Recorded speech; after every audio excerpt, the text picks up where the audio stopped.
uma breve introdução. Ontem, o pessoal do Banco Mundial e vários dos palestrantes falaram muito de mecanismos inovadores, né, na área financeira, instrumentos que poderiam ser aplicados ou das grandes oportunidades. Eu acho que agora temos a oportunidade de ver um instrumento concreto e a gente poderia se perguntar por que não deslancha, o que acontece? Porque quando a gente ouve falar Banco Mundial, entidades financeiras, falam dos green bonds, etc. Mas por que aquilo não se transforma numa solução concreta? Por que a gente continua enfrentando os mesmos desafios? Alguma coisa está faltando, né? Eu não sei se a Pamela vai abordar essa questão, mas seria interessante se ela pudesse contribuir, nos dizendo o que está faltando para que esses instrumentos, falando do Mato Grosso, etc., mas o que está faltando para que esses instrumentos ganhem escala e eles se transformem efetivamente em soluções para a redução do desmatamento? Então, a palavra está com você. Bom dia a todos. Então, vou apresentar um pouquinho do programa Tesouro Verde Amapá. O programa Tesouro Verde é uma política pública de estímulo à conservação e ele tem atuado local, regional e internacional, localmente estimulado por políticas de benefícios, a exemplo de regimes fiscais especiais, nas compras sustentáveis e como critério de desempate e licitação. Aqui são alguns exemplos do que o Estado tem estimulado. Então, como condição para esses critérios de benefícios lá dentro do Estado, é que a empresa seja selo sustentabilidade Tesouro Verde. O que é isso? Que elas contribuam, carreguem em equivalência à atividade econômica e conservação de floresta nativa por meio da plataforma Tesouro Verde. Algumas referências de empresas que são selo lá no estado do Amapá. Então, isso aqui são empresas de diversos segmentos, de energia solar, bancos, enfim, diversos segmentos, não só locais, mas fora do estado também. Então, quer dizer, pagamento por serviço ambiental é uma realidade. Não só o estado tem recebido mensalmente, mas também os produtores rurais. Então, isso já é uma realidade nacional. Regionalmente e nacionalmente, o estado tem feito parcerias públicas com outros entes subnacionais, a exemplo do estado do Piauí, antecipando os ativos que a gente já originou lá no estado, ativos do estado.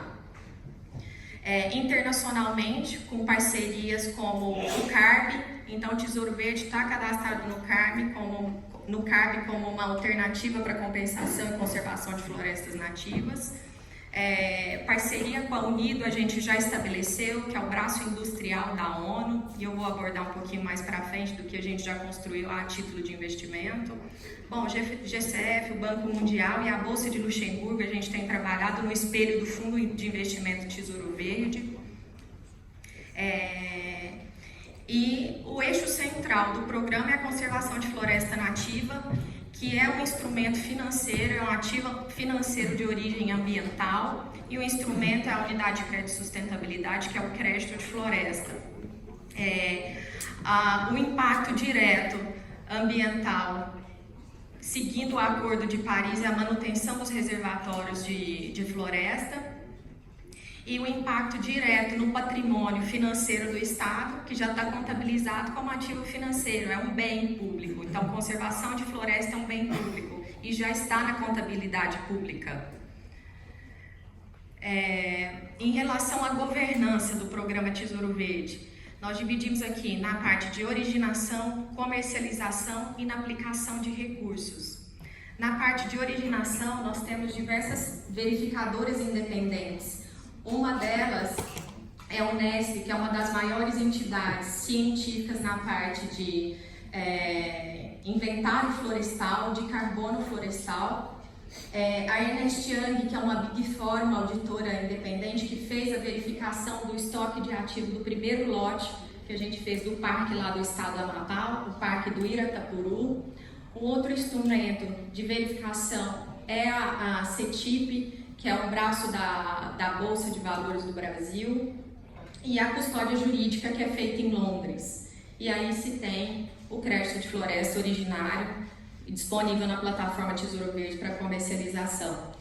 A gente origina tanto em áreas públicas de conservação quanto em áreas privadas, E o que diferencia de área pública e privada é que na área privada a gente reúne os produtores em associação para benefício coletivo e nunca para benefício individual. A governança na parte de negociação é que todos os registros são feitos em blockchain, então os ativos originados eles são registrados em blockchain e as transações também, o que dá total transparência dentro do processo. Uma segunda parte de governança é o próprio registro da CPR, porque conservação de floresta nativa é uma atividade rural, então ele é registrado um título financeiro que é a CPR, e os veículos financeiros que é registrado na CVM, que são os fundos de investimento. Então, na parte da negociação, nós temos essas 3 vertentes de governança. Ainda na parte de negociação e aplicação do recurso, existe um conselho gestor lá no estado do Amapá, que tem diversas entidades envolvidas: Ministério Público, Tribunal de Justiça, Tribunal de Contas, Procuradoria-Geral do Estado, Assembleia, Secretaria de Planejamento, Fazenda, Meio Ambiente, o Instituto de Florestas, o Centro de Pesquisa e a própria plataforma BNTCA.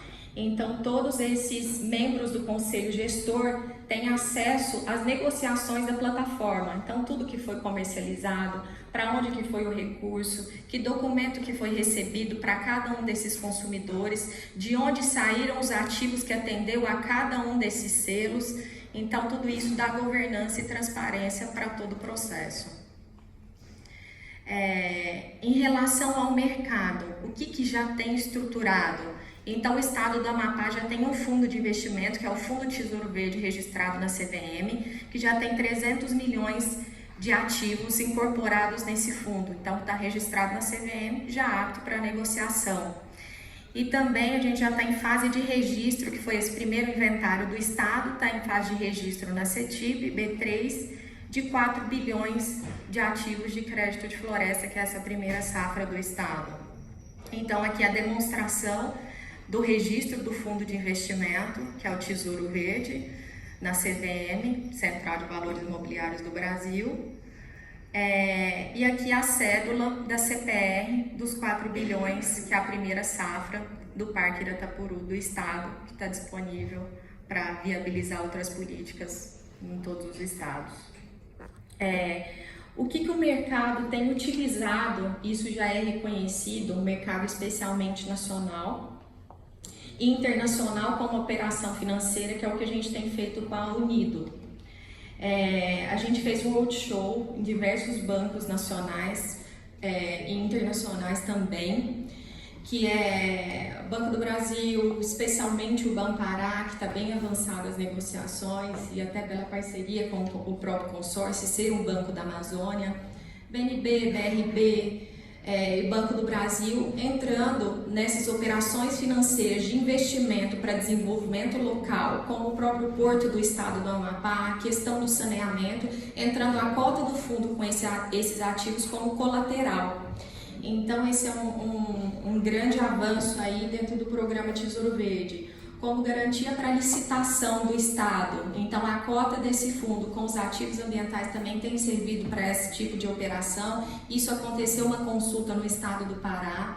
Garantia para execução judicial, isso aconteceu no Estado do Mato Grosso, então os ativos servindo como garantia para execução judicial. Nós temos trabalhado, nossa equipe jurídica e do Estado, junto com a equipe técnica do Ministério da Previdência, para a utilização do ativo da conservação para equilíbrio do déficit atuarial da Previdência, o que vai dar condição para os estados desenvolverem, e também para a emissão do Green Bond. A gente tem trabalhado junto com a CBI, então todas essas operações financeiras, a exemplo das que eu dei aqui, então elas estão sob análise e validação da CBI, então serão as primeiras operações utilizando o critério de conservação de floresta, entrando na operação com o registro da CBI. Então esses são grandes avanços aqui no estado. E o que é o resultado de tudo isso? Essa construção é uma matriz econômica onde essa nova fonte de receita, que antes era um passivo para os estados, virar o desenvolvimento econômico sustentável, tanto para a questão rural, que seriam os produtores rurais, quanto para desenvolvimento social urbano. E para isso, o Estado, como mais uma questão de governança, é a definição da distribuição da receita da venda dos ativos ambientais do Estado. Então, uma questão que é inerente a todos os estados, que é a regularização fundiária. Então, 15% da receita vai para esse fim, para fomento, para regularização previdenciária, para modernização de gestão fiscal do programa Tesouro Verde, para as ODSs. Então, quer dizer, a receita decorrente da conservação de floresta vai para projetos estruturantes do Estado. E assim também para as áreas privadas, porque já que os fornecedores da plataforma de conservação de florestas são públicos e privados, vai para desenvolvimento dos produtores, desenvolvimento regional. E isso envolve o que o Estado do Amapá já tem promovido. Benefício para mais de 6 estados, que são os produtores rurais estão distribuídos, 79 municípios e 2 bilhões de população. Então, quer dizer, isso aqui é um impacto na área privada. Então, assim, a gente reforça o convite que o Estado do Amapá tem feito para que todos se integrem, para que a gente consiga dar escala ao programa Tesouro Verde. Então, a conservação de floresta nativa é um ativo financeiro, já está disponível para o mercado, agora a gente precisa se unir para dar escala. Obrigada. Desde a ótica ambiental. Porém, ele é um exemplo claríssimo, né, de uma proposta que depende de uma abertura de mercado. Talvez um dos maiores desafios do Tesouro Verde, me corrijam os especialistas, é justamente como criar esse mercado de disposição a pagar por conservação e por manutenção da floresta em pé. Então vamos dar continuidade à nossa mesa. Eu convido agora para fazer uso da palavra